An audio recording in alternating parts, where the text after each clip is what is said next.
Good morning everyone, welcome to the channel urban maths. अभी हमने पिछले वीडियो में देखा था कि कितने प्रकार की संख्याएं होती हैं। प्राकृतिक संख्या, सम संख्या, विषम संख्या, भाज्य संख्या, अभाज्य संख्या, पूर्ण संख्या, पूर्णांक संख्या, इन सब के बारे में आप लोग पिछले वीडियो में जाकर देख सकते हैं। ठीक है, अब यहाँ पे हम लोग देखेंगे परिमेय संख्या के बारे में।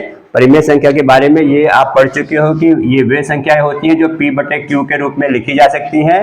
P और Q होता है पूर्णांक, और पूर्णांक को हम लोग लिख सकते हैं या फिर डिनोट कर सकते हैं I से या फिर Z से।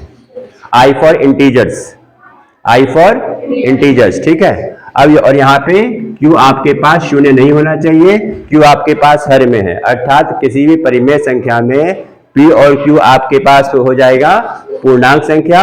Q आपके पास शून्य नहीं होना चाहिए, क्योंकि किसी भी भिन्न में अगर हर शून्य होता है तो उसका मान परिभाषित नहीं होता है।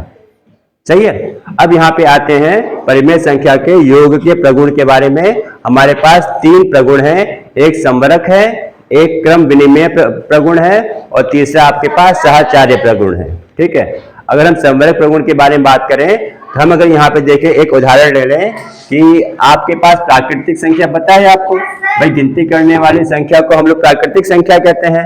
अगर किसी भी दो प्राकृतिक संख्या को हम लोग जोड़ते हैं तो जो भी उसका योगफल आता है ये हमेशा आपके पास प्राकृतिक संख्या ही आता है। ये आप लोग बचपन से करते हुए आ रहे हो।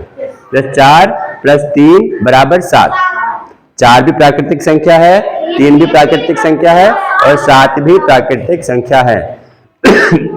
इसमें आप ऐसे कह सकते हो कि अगर मान लीजिए कोई आपने बैग लिया है, उसमें सारी प्राकृतिक संख्या है 1 से लेकर अनंत तक। सबसे छोटी प्राकृतिक संख्या होती है 1।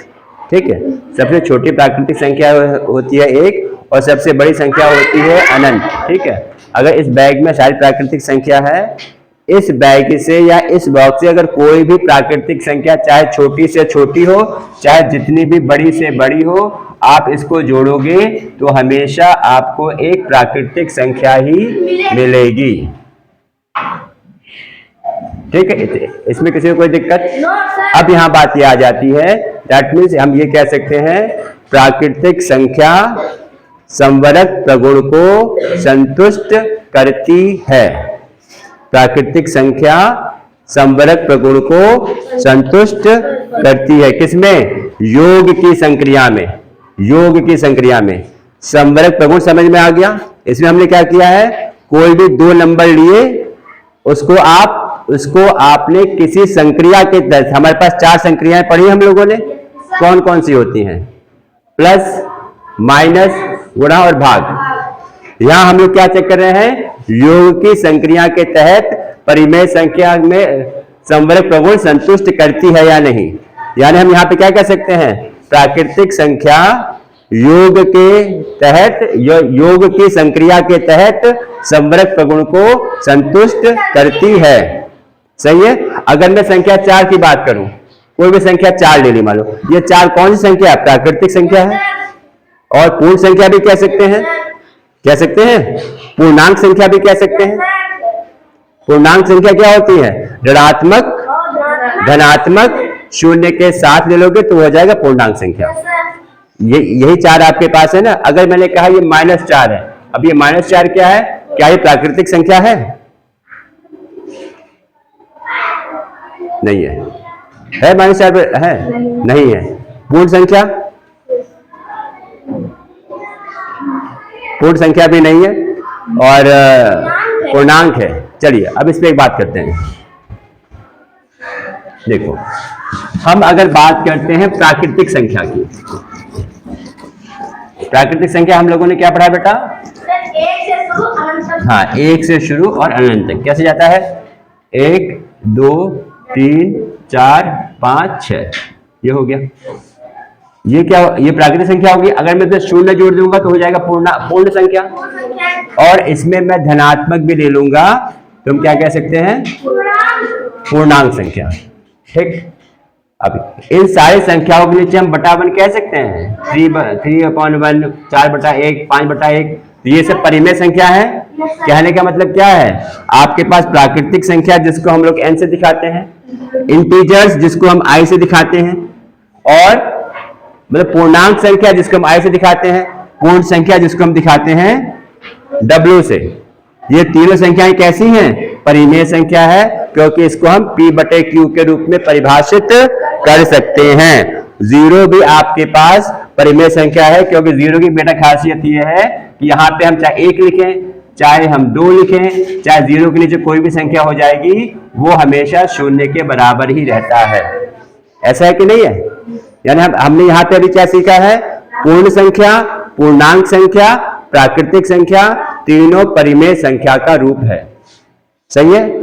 अब यहाँ से हमने क्या जाना है? संवरक प्रगुण में किसी भी दो संख्या को हम अगर लेते हैं, है ना, और उसमें हम लोग योग की संक्रिया के तहत हम लोग देख रहे हैं, लगाते हैं, तो जो भी आपका उत्तर आता है वो भी आपके पास प्राकृतिक संख्या को आता है। यानी किसी भी प्राकृतिक संख्या को जोड़ेंगे, उसका योगफल प्राकृतिक संख्या आएगा। किसी भी हम दो पूर्ण संख्या को जोड़ेंगे, तो जो भी योगफल आएगा वो भी पूर्ण संख्या आएगा। किसी भी दो पूर्णांक संख्या को जोड़ेंगे, उसका योगफल भी आपके पास पूर्णांक संख्या आएगा। तो हम ये कह सकते हैं प्राकृतिक संख्या, पूर्ण संख्या, पूर्णांक संख्या संवरक प्रगुण को योग की संक्रिया के तहत संतुष्ट करती है। ये तीन समझ में आ गई? ये तीन समझ में आ गया? क्या बोला मैंने?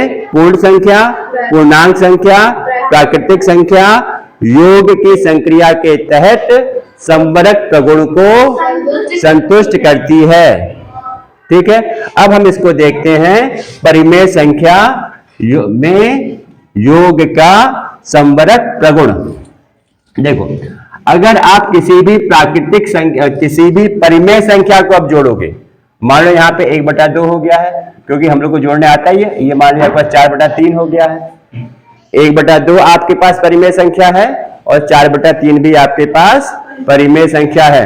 हमने पहले क्या बताया था? क्या चेक करना है? हर में ऋण का साइन नहीं होना चाहिए, जो कि यहाँ पे नहीं है, और दोनों धनात्मक है। दूसरी हमें क्या चीज चेक करनी है? हर समान होना चाहिए। हर समान होना चाहिए। हर समान नहीं है तो हम क्या कह सकते हैं? हर को समान करने के लिए 2 और 3 का लघुत्तम समापरिवर्तक। यहाँ पे 2 और 3 का क्या आ जाएगा? लघुत्तम समापरिवर्तक 6 आ जाएगा। इसको हम क्या कह सकते हैं? 1/2 गुणा 3। इसको आप अभी यहाँ पे हमें हर को 6 बनाना है, तो इसके अंश में भी 3 से गुणा करेंगे।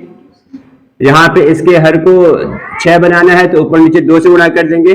3/6 प्लस 8/6 कितना आ जाएगा? 8 3 11 और 12, सॉरी ये आ जाएगा 6।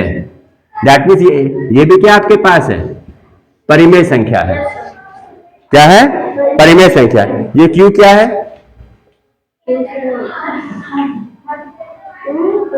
क्यू सिंबल है परिमेय संख्या को दिखाने का। जैसे प्राकृतिक संख्या में n भी बताया मैंने, पूर्ण संख्या में w, है ना। ये हो गया प्राकृतिक संख्या को हम दिखाते हैं n से, w को दिखाते हैं पूर्ण संख्या, और i और z से हम दिखाते हैं पूर्णांक संख्या, और q से क्या दिखाते हैं? परिमेय संख्या। ये सब सिंबल आप लोग याद कर लीजिए, आगे जाके बहुत काम आएगा। क्योंकि n for natural number, w for whole number, i for integers और q फॉर कोशेंट। असल में होता क्या? देखो, आप किसी भी संख्या को भाग देते हो, कितना आएगा? ये 2 आएगा। ये 2 क्या है? भागफल है। 2 भागफल है ना बेटा। जब ये 2 भागफल है आपके पास, तो यहाँ पे ये 2 क्या हो जाएगा? ये भागफल है। अब इस भागफल को हम लोग इंग्लिश में क्या कहते हैं? कोशेंट, QUOINT, कोशेंट कहते हैं। इसी कोशेंट को हम लोगों ने क्या लिया है? सिंबल Q लिया है परिमेय संख्या के लिए। सही है। तो यहाँ पे हम लोगों ने क्या देखा है? किसी भी 2 परिमेय संख्या को हम लोग जोड़ेंगे तो संवरक प्रगुण को योग की संक्रिया में संतुष्ट करती है। सही है। तो हम लोग क्या कह सकते हैं? कोई भी परिमेय संख्या माना हम कह दें A और B और C, ये किसको बिलोंग करती है? Q को। Q मतलब परिमेय संख्या। क्यों मतलब, और ये सिंबल क्या होता है, किसका होता है, बिलोंग्स टू, मतलब ये इसमें है। ये तीनों अगर या यूं कह लो परिमेय संख्या माना है ABC है, ऐसे कह लो, चलो ठीक। और A प्लस B बराबर C है। A भी परिमेय संख्या है, B भी परिमेय संख्या है, C भी परिमेय संख्या है, तो हम कह सकते हैं परिमेय संख्या योग की संक्रिया के तहत क्या होगा, समवर्ग प्रगुण को संतुष्ट करती है। इसमें किसी को डाउट है? चलिए इस पर प्रश्न लगाएंगे। चलिए धन्यवाद।